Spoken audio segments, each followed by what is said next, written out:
you know, my first album came out, I was 26, and I had seen so many things in the street. So my attitude was like, man, you know, I've seen so much, and you know, I don't have anything to prove. I know who I am. I'm a very self-aware person, you know. So when you're self-aware, even when you're dealing with someone's ego, you know when to allow it to, you allow their ego to live in its own space.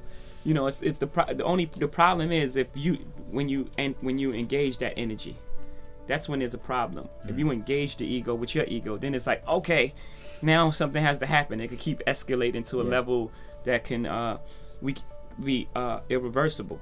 You know, but if you don't engage the ego, if you know how to manipulate or play around with the ego, but that's weird in itself to people. And you give light back to darkness, you know, it's very difficult. People don't know how to take that, especially at a younger age. Now when they're a bit older, they can probably understand what you're doing. But if you're in a room and people are bringing all of that wild energy into a room, and you just take a step back into the shadow a little bit and just let them do that, they would almost take offense to that. Like, why are you playing along? Why are you getting involved in this? Did you have experiences like that where people thought, I don't know how to take Jay. I don't know how to deal with Jay. He doesn't engage with us on that level. Yeah, I'm sure, you know, and a lot of times what that also can be, you can misinterpret that as you know, arrogance.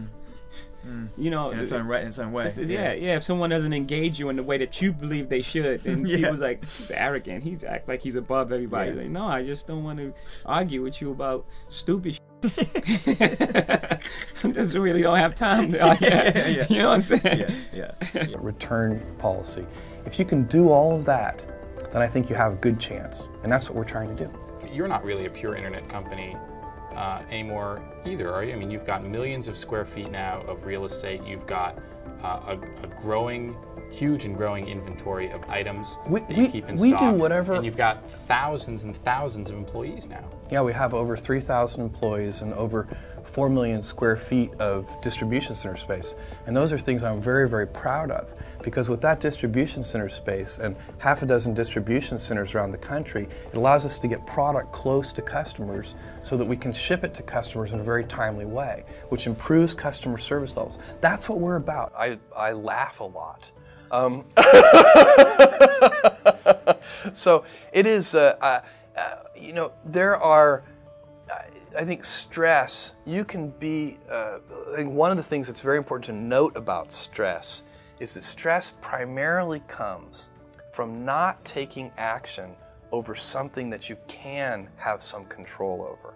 So if I find that some particular thing is causing me to have stress, that's a warning flag for me. What it means is there's something that I haven't completely identified, perhaps in my conscious mind, that is bothering me, and I haven't yet taken any action on it. I find as soon as I identify it and make the first phone call or send off the first email message or whatever it is that we're going to do to start to address that situation, even if it's not solved, the mere fact that we're addressing it dramatically reduces any stress that might come from it.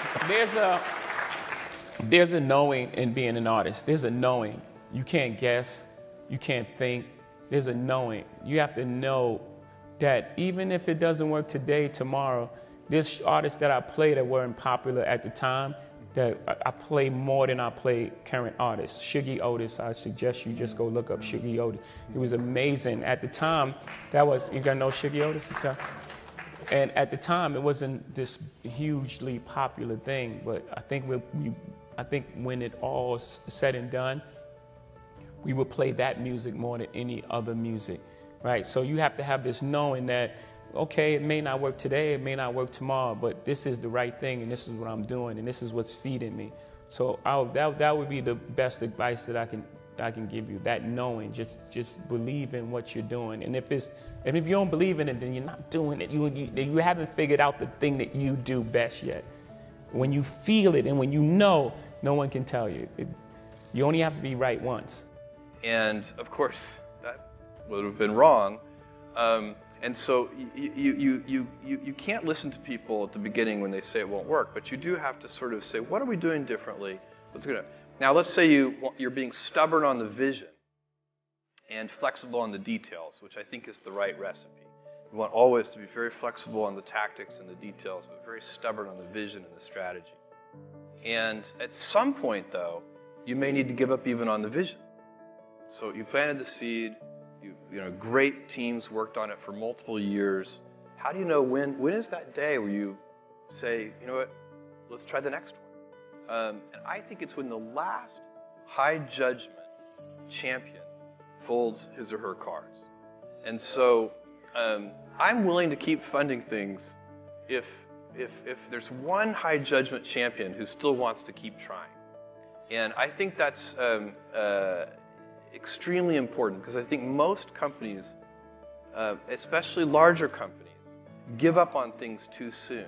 I made it not as a diss record, I made it as a challenge to the music industry. Like, let's not get stuck on one thing. Let's rap music is about diversity. Like, if you got on those Nikes, I'm gonna just rock, Dunks. And it's all about everyone contribution. Before you had Tribe, Ice Cube, Public Enemy. At the same time as Digital Underground, it was just so many different. I had every album. It was all different types of sounds and approaches, but it was still great music. I'm not just, auto-tune is bad. There are songs that have auto-tune that I love, but when everyone jumps on this bandwagon and everyone tries to make the same exact record. I mean, I heard that record from T-Pain. I liked it. I don't want to hear 100 times from 100 different artists. Like, I want to hear different stuff. If there's one thing Amazon.com is about, it's obsessive attention to the customer experience, end to end. And that's what those distribution centers are. But you're not a pure internet play. It doesn't matter to me whether we're a pure internet play. What matters to me is, do we provide the best customer service? Internet, schminternet, that doesn't matter. Well, but it does matter to your investors to know whether they're investing in a company that No, they should be investing in a company that obsesses over customer experience. In the long term, there is never any misalignment between customer interests and shareholder interests. Well, that's the same argument that somebody at Walmart would make as well, wouldn't they? I don't see why not. I think they should make that argument. So it's a correct argument. Okay. So you'll open as many square feet of space, physical space, as you have to, hire as many employees as you have to service customers, absolutely. And we'll do it as rapidly as we can. That's a very cost-intense proposition. Not compared to opening an equivalent network of retail stores. So if you open a bunch of chain stores, look, when we open a distribution center, we're opening places that may have, where we may pay 30 cents a square foot for a lease. Viewpoint on things. You can't really do the right thing for customers if you're short-term oriented. And if you're going to invent new things, you've also got to be able, and this goes along with long-term orientation, you've got to be willing to endure a lot of criticism. If you're going to Kindle is a good example.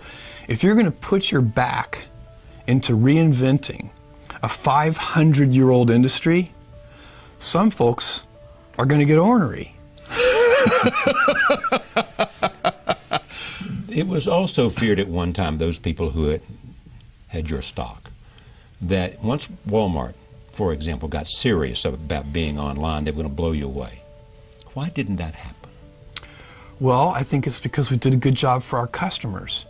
So, you go back in time and we've been called Amazon.toast. Right, I remember. Amazon.con, Amazon.bomb. This is all like in the first 3 years of our existence. Sure, yeah. And that's part of what I'm talking about, the willingness to be misunderstood. If you're going to do things, we lay out what we're doing and we tell people, how we think about things. My uncle, he was telling me, like, my uncle said I'd never sell 1 million records. I sold 1 million records like 1 million times. So he was, I'm sure I'm his nephew. I don't think he meant any malice. He wanted the best for you, but he just was projecting his fears right. and things that, are you crazy? How are you going to do that? How? I'm sure there's things that I do now that he can't believe that I was able to accomplish. But he couldn't even see it at the time. So he was just projecting, putting his fears on me. So the whole thing is just, and always believe you're great, even before anybody else believes it. He didn't say we're going to make Sony known for quality. He said we're going to make Japan known for quality. He chose a mission for Sony that was bigger than Sony. And when we talk about Earth's most customer-centric company, we have a similar idea in mind. We want other companies to look at Amazon and see us as a standard bearer for obsessive focus on the customer as opposed to obsessive focus on the competitor. So that's one of the reasons we work on differentiated products. It's one of the reasons we take a long-term viewpoint on things.